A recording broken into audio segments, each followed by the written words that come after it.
You guys, I say, trying to catch up as we walk to the 24-hour Walmart. You're going to miss your senior prom.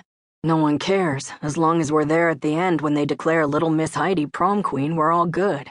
But that's hours away, Logan says, tapping Heidi on the ass. She squeals and hides behind Dylan. Touch her again and I'll break your arms, asshole. Dylan glares at Logan, who throws his hands up in surrender. Dylan's one of those guys who doesn't say much, so you listen when he does. Now that I see him at full height, I notice he's huge, bigger than the others. He seems loyal and protective, though, willing to give his all to his girl. I can see why Heidi loves him. I would too. I thought I had that kind of guy. What are we doing here? I mean, what are we getting? I asked them, walking into the store. Don't you worry your pretty little face. Logan runs his hand down my back lower and lower until he cups my ass. Get your hands off me, before I get Dylan to break your arms. I say it like a joke, but I'm serious. I don't think it's Dylan I have to worry about, he mutters. Jake gets between us and shoves him aside. Leave her alone, asshole, he says to Logan. He holds his hand out to me. Come with me. I take his hand. What about the others? I really want to know what this Operation Mayhem is. I hope it doesn't break the law or cause permanent damage. I don't know these guys at all. They could be buying stuff to bomb his truck or his house. Oh my God, what if they're going to kill? Relax, Mikayla. Jake laughs. We're not going to do anything crazy. It's just a bit of fun. Trust me, okay? He must have seen the internal meltdown I was having. I smile and nod, because I do trust him.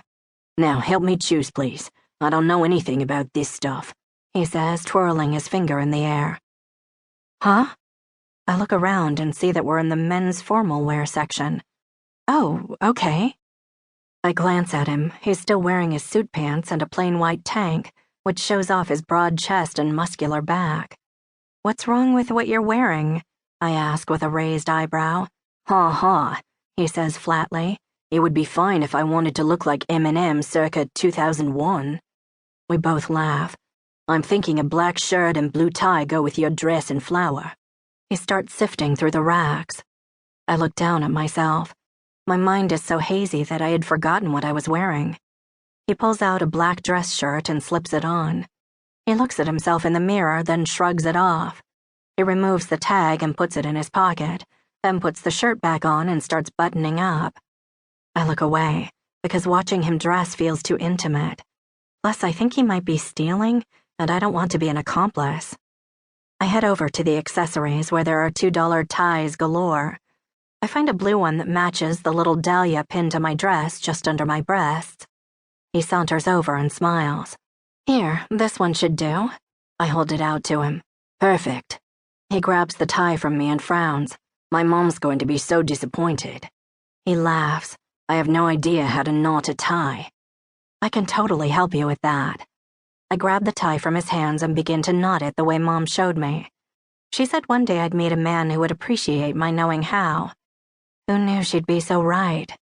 I start to twist it around his collar when I realize how close we are. I can feel his breath on my face. I'm surrounded by his cologne. It's subtle but strong enough to make my head swim. I close my eyes for a second to calm my nerves, but I can feel his eyes on me. I take a step back before opening my eyes and force a smile. There, now you look more like Eminem circa 2005. He laughs as we head to the front of the store. Everyone else is already waiting. Whatever they bought is hidden away in a few plastic bags, so I can't tell what it is. Jake starts walking through the checkout, but stops abruptly in front of the cashier. I bump into him from behind, losing my balance. He turns quickly, steadying me by my elbows.